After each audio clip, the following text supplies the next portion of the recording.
নমস্কার, দেখছেন কলকাতা টিভি, সঙ্গে রয়েছে আমি স্বর্ণালী। শুরু করছি good morning Kolkata. Good morning কলকাতায় স্বর্ণালীর সঙ্গে রয়েছে আমি অভিক। সুপ্রিম কোর্টে আরজিকর মামলায় মুখবন্ধ খামে স্ট্যাটাস রিপোর্ট জমা সিবিআই এর। রিপোর্টের তথ্য উদ্বেগজনক। মন্তব্য সুপ্রিম কোর্টের প্রধান বিচারপতির। কেন্দ্রীয় সংস্থাকে 27 মিনিটের সিসিটিভি ফুটেজ কেন, প্রশ্ন আদালতের। 7-8 ঘন্টার ফুটেজ দেওয়া হয়েছে, পাল্টা দাবি রাজ্যের।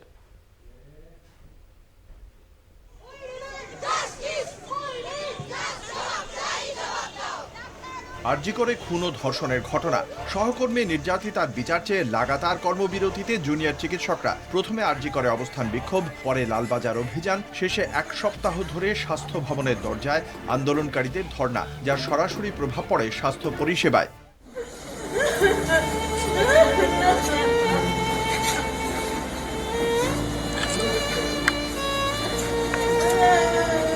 জট কাটাতে প্রথমে নবান্ন ও পরে 2 দফায় কালীঘাটের বাড়িতে বৈঠক।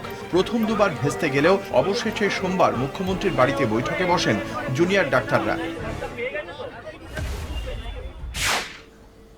তোমাদের কাছে আমার আবেদন থাকবে যে তোমরা, আমি জানি তোমরা বলবে আমরা ফিরে গিয়ে জীবিতে আলোচনা করব, সেটা হতেই পারে। তোমাদের মধ্যে অনেকগুলো গ্রুপ আছে, অনেকগুলো মেডিকেল কলেজ আছে, হসপিটাল আছে, ঠিক আছে, তোমরা ফিরে গিয়ে আলোচনা করো, কিন্তু যেটা এখানে মিনিটসে সাইন করেছি আমরা দুপক্ষ, এরপর তোমরা কাজে যোগদান করো মানুষের স্বার্থে। আন্দোলনকারীদের দাবি ছিল নির্যাতিতার বিচার, একই সঙ্গে সরকারি হাসপাতালগুলিতে সিন্ডিকেট রাজ বন্ধ করা এবং নিরাপদ কাজের পরিবেশ তৈরি করা। সোমবারের বৈঠকে এ নিয়ে একাধিক সিদ্ধান্ত হয়। সরকারি হাসপাতালের পরিকাঠামোয় অর্থাৎ সিসিটিভি, ওয়াশরুম, রেস্টরুম ইত্যাদি তৈরিতে 100 কোটি টাকা বরাদ্দ। সব পক্ষের প্রতিনিধি নিয়ে রোগী কল্যাণ সমিতি নতুন করে ঢেলে সাজানো। সরকারি হাসপাতালগুলির নিরাপত্তার জন্য টাস্ক ফোর্স গঠন, যার নেতৃত্বে মুখ্য সচিব।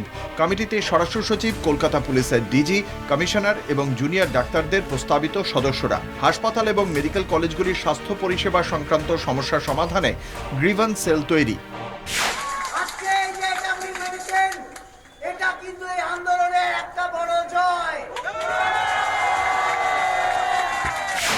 সুপ্রিম কোর্টে রাজ্যের বক্তব্য, 14 দিনের মধ্যে হাসপাতালগুলোয় নিরাপত্তায় নয়া ব্যবস্থা, হাসপাতালের গুরুত্বপূর্ণ জায়গায় বায়োমেট্রিক পদ্ধতি চালু, হাসপাতালগুলোর হেনস্থা রুখতে কমিটি গঠন।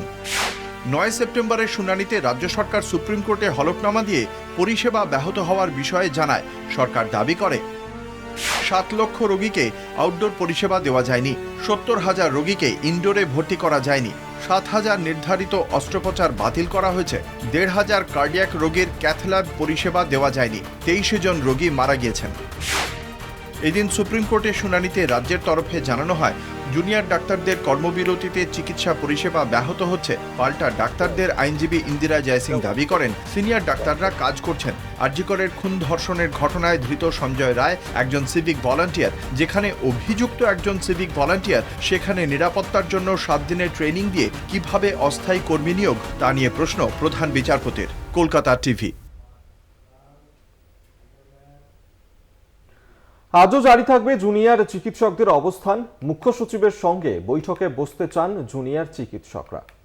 আজ মুখ্য সচিবকে চিঠি দেবেন জুনিয়র চিকিৎসকরা। বৈঠক না হওয়া পর্যন্ত চলবে এই আন্দোলন, এমনটাই কিন্তু জুনিয়র চিকিৎসকদের পক্ষ থেকে জানানো হয়েছে। অভিক, আমরা দেখেছি যে দীর্ঘদিন ধরে কিন্তু তাদের যে কর্মবিরতি, যে আন্দোলন, তা জারি থেকেছে এবং আবারও কিন্তু তারা বৈঠকের আর্জি জানিয়েছে এবং মুখ্য সচিবের সঙ্গে বৈঠকে বসতে চেয়ে আবেদন জুনিয়র চিকিৎসকদের। একেবারেই তাই, গতকালই তারা বৈঠক করেছিলেন।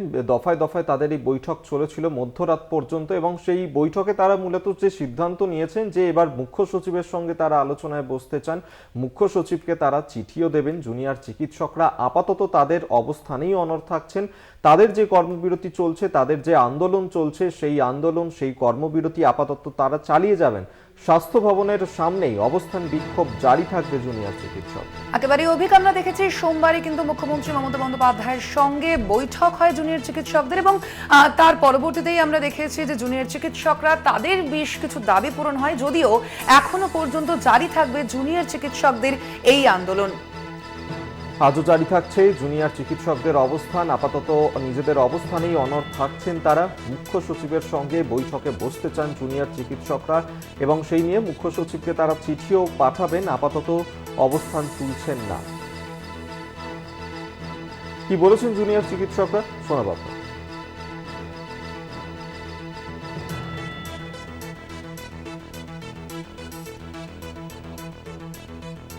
আজ আমাদের ৩৯ দিন অতিবাহিত হয়েছে। আজ আন্দোলনের আর ৫ দফা দাবির স্বচ্ছতা এই দীর্ঘ বিষয়ে বহু অগ্নি পরীক্ষার সম্মুখীন হয়েছে।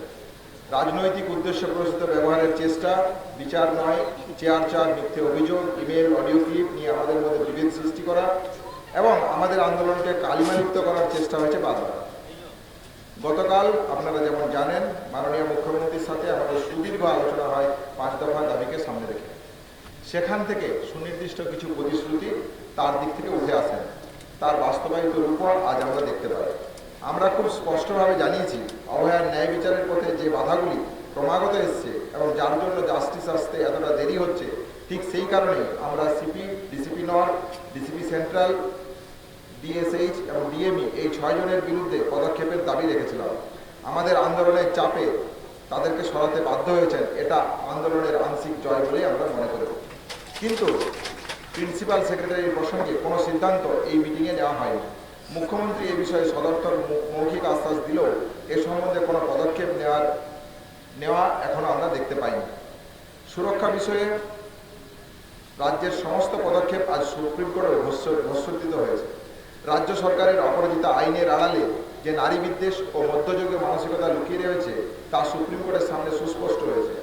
রাত্রে ডিউটি না দিয়ে দিনে 12 ঘন্টার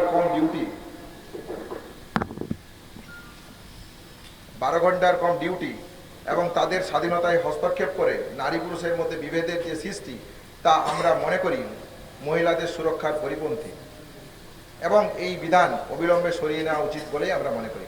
রাজ্যের সুরক্ষা সম্বন্ধে দ্বিতীয় পদক্ষেপ এবং 7 দিনের ট্রেনিংয়ের সিভিক ভলেন্টিয়ারদের নিয়োগ করা নিয়েও একেবারেই উপযুক্ত নয় তা আমরা মনে করি এবং যা সুপ্রিম কোর্টের সামনে স্পষ্টতই এসছে। এবং 100 কোটি টাকা বিনিয়োগের কথা শুনিয়ে হাসপাতাল নিরাপত্তার যুক্তি খাড়া করা হচ্ছে, তারও কোনো খতিয়ান রাজ্য দিতে পারেনি। আমরা আমাদের 4 নম্বর দাবিতে আগেই বলেছিলাম, রোগী স্বার্থ তথা স্বাস্থ্য পরিষেবা সুনিশ্চিত না করা গেলে শুধুমাত্র নিরাপত্তা বাড়িয়ে হাসপাতালগুলিতে ডাক্তার, নার্স, স্বাস্থ্যকর্মীদের সুরক্ষা সুনিশ্চিত করা সম্ভব নয়। আমরা সেই জায়গা থেকেই কেন্দ্রীয় রেফারাল ব্যবস্থা সুনিশ্চিত করা, যথাযথ সংখ্যাতে নার্স, স্বাস্থ্যকর্মী, জিডিএ নিয়োগ, চুক্তিভিত্তিক কর্মী নিয়োগ বন্ধ করে স্থায়ী কর্মী নিয়োগ, সমস্ত সিঙ্গেল পিক ব্যবস্থা চালু করা, পেশেন্ট কাউন্সিলিং এবং প্রফেশনাল কাউন্সিলিং নিয়োগ করা সহ একগুচ্ছ দাবি আগের মিটিংয়ে আমরা রেখেছিলাম। গুড মর্নিং কলকাতায় এখন সময় ছোট্ট একটা বিরতি। ফিরছি বিরতির পর, সঙ্গে থাকুন। গুড মর্নিং কলকাতা নিয়ে ফিরে এলাম বিরতির পর। আজও জারি থাকবে জুনিয়র চিকিৎসকদের অবস্থান বিক্ষোভ। আপাতত অবস্থান তুলছেন না জুনিয়র চিকিৎসকরা, এমনটাই তারা কিন্তু গতকালই জানিয়ে দিয়েছিলেন। একদমই স্বর্ণালী যেমনটা বলছিল, এবং সেই সংক্রান্ত বিষয়ে মুখ্য সচিবের সঙ্গেও তারা আলোচনায় বসতে চান এবং সেই বৈঠক সংক্রান্ত বিষয়ে উল্লেখ করে তারা চিঠিও পাঠাবেন মুখ্য সচিবের কাছে। এবং তাদের যে 5 দফা দাবি ছিল, সেই দাবি নিয়ে ইতিমধ্যেই মমতা বন্দ্যোপাধ্যায়ের সঙ্গে বৈঠক হয়েছিল, যার মধ্যে 4টি দাবি মানা হয়েছে। তবে এখনো পর্যন্ত নিজেদের দাবিতে অনড় রয়েছেন জুনিয়র চিকিৎসকরা। যতক্ষণ না তাদের যে ডিম্যান্ড রয়েছে তা পূরণ করা হচ্ছে, ততক্ষণ পর্যন্ত তাদের এই আন্দোলন চলবে। কি বলেছেন এই সংক্রান্ত বিষয়ে প্রেস মিট করে তারা, শোনাবো আপনাদেরকে শোনাবো। তবে আরও একবার জানিয়ে রাখবো যে গতকালই দফায় দফায় বৈঠক হয়েছে জুনিয়র চিকিৎসকদের, এবং সেই বৈঠকেই মূলত তারা এই বিষয়ে সিদ্ধান্ত নিয়েছেন, যতক্ষণ না পর্যন্ত তাদের এই দাবি পূরণ করা হচ্ছে ততক্ষণ পর্যন্ত তাদের এই আন্দোলন জারি থাকবে। একদমই অভিক, এবং এ বিষয়ে গতকালই মধ্যরাত পর্যন্ত তাদের যে বৈঠক চলেছে তার পরবর্তীতে তারা ঠিক কি বলেছেন শুনবো। আমাদের যে 4র্থ এবং 5ম যে দাবি ছিল এবং প্রিন্সিপাল সেক্রেটারি সম্বন্ধে আমাদের যে দাবি ছিল, সেই দাবিগুলো নিয়ে আমরা আলোচনায় বসতে চাই।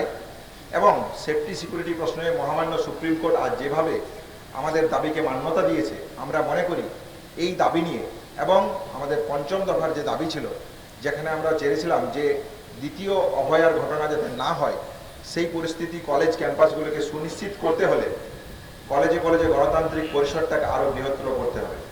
আমরা মনে করি এই দাবিগুলিতে আমাদের রাজ্য সরকারের সাথে বসার প্রয়োজন আছে। সেই জায়গা থেকে আমরা মনে করি অতি দ্রুততার সাথে এই বসার আলোচনা করা হোক, যাতে আপনি যে প্রশ্ন করলেন সেই জায়গা থেকে আমরা অতি দ্রুততার সাথে কাজে ফিরতে পারি এবং সদর্থক ভূমিকা আমাদের দিক থেকে আমরা পালন করতে পারি। আমাদের দিক থেকে আমরা একটা ইনিশিয়েটিভের কথা ভাবছি এবং কাল সকালের মধ্যে, রাত্রে করলে একটা বিতর্ক সৃষ্টি হয়, তাই কাল সকালের মধ্যে আমরা আমাদের যা সুলিখিত এবং সুপত্র দাবি দেওয়া, চতুর্থ এবং পঞ্চম দাবি এবং প্রিন্সিপাল সেক্রেটারির প্রশ্নে আমাদের যা অবস্থান সেগুলো নিয়ে দাবি সম্বলিত আমরা একটা দাবিপত্র পাঠাবো।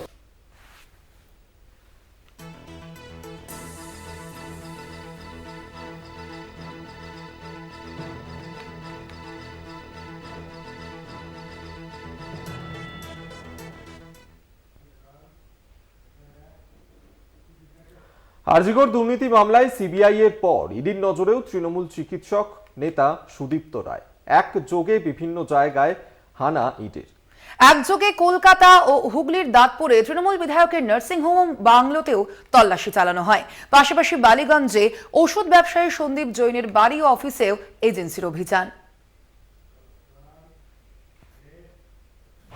দুর্নীতি তদন্তে ইডির অভিযান, সুদীপ্ত রায়ের বাংলো ইডি হানা। তৃণমূলের চিকিৎসক নেতা সুদীপ্ত রায়।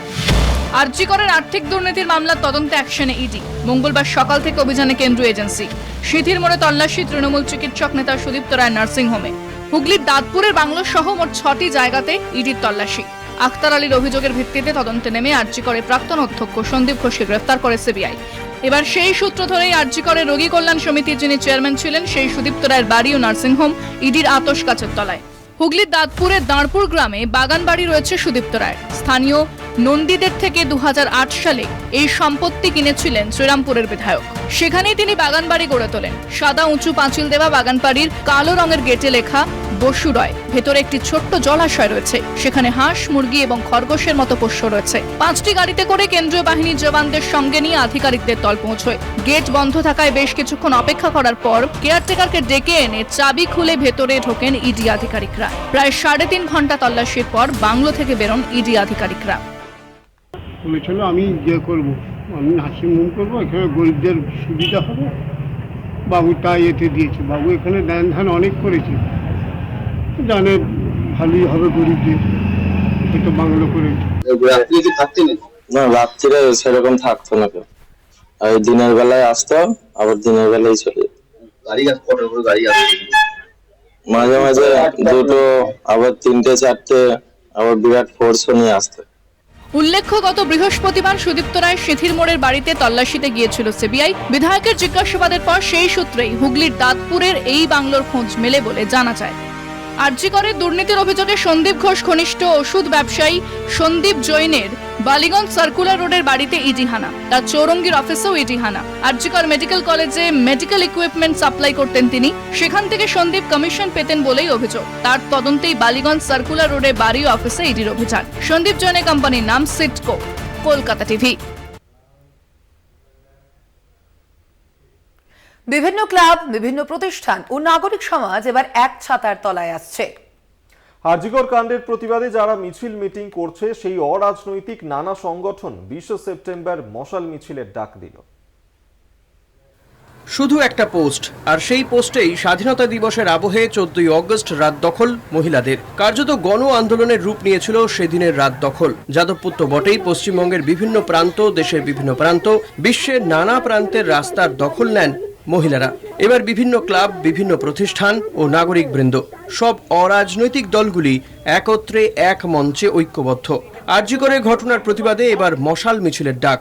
20 সেপ্টেম্বর বিকেল 4টে 40 কিলোমিটার রাস্তায় মশাল মিছিল হবে। মতো করে ছিলেন প্রতিবাদের এই আগুন মশাল হয়ে জ্বলে উঠুক। আর এই কারণে তিলোত্তমার শহর দেখতে চলেছে এক অভূতপূর্ব মশাল মিছিল। একটি মশাল প্রতিবাদের আগুনকে জ্বালাতে জ্বালাতে হাইল্যান্ড পার্ক থেকে শ্যামবাজার পর্যন্ত 40 কিলোমিটার পথ অতিক্রম করবে। পথে পড়বে science city, Kadapara, NRS, CNMC, IPGMER, CMC. মানুষের হাতে হাতে এই মশাল ঘুরবে। 40 কিলোমিটার রাস্তা জুড়ে বিভিন্ন পয়েন্টে মানুষ দাঁড়িয়ে থাকবেন। এক পয়েন্ট থেকে আরেক পয়েন্টে এই মশাল পৌঁছে দেবে মানুষই।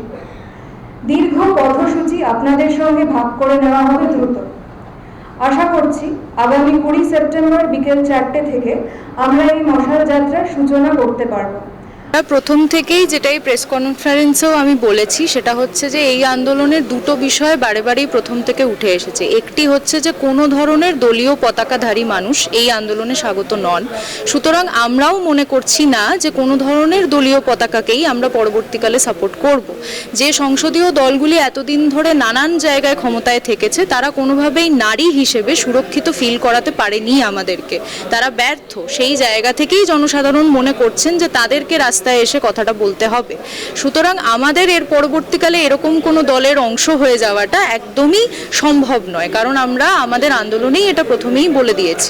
রাজনীতির ঝান্ডা ছেড়ে অরাজনৈতিক অংশ হিসেবে এই আন্দোলনে সামিল হতে চাইলে তাকে স্বাগত জানানো হবে বলে জানান নাগরিক সমাজের প্রতিনিধিরা। দুর্গাদাস বন্দ্যোপাধ্যায়ের রিপোর্ট, কলকাতা টিভি।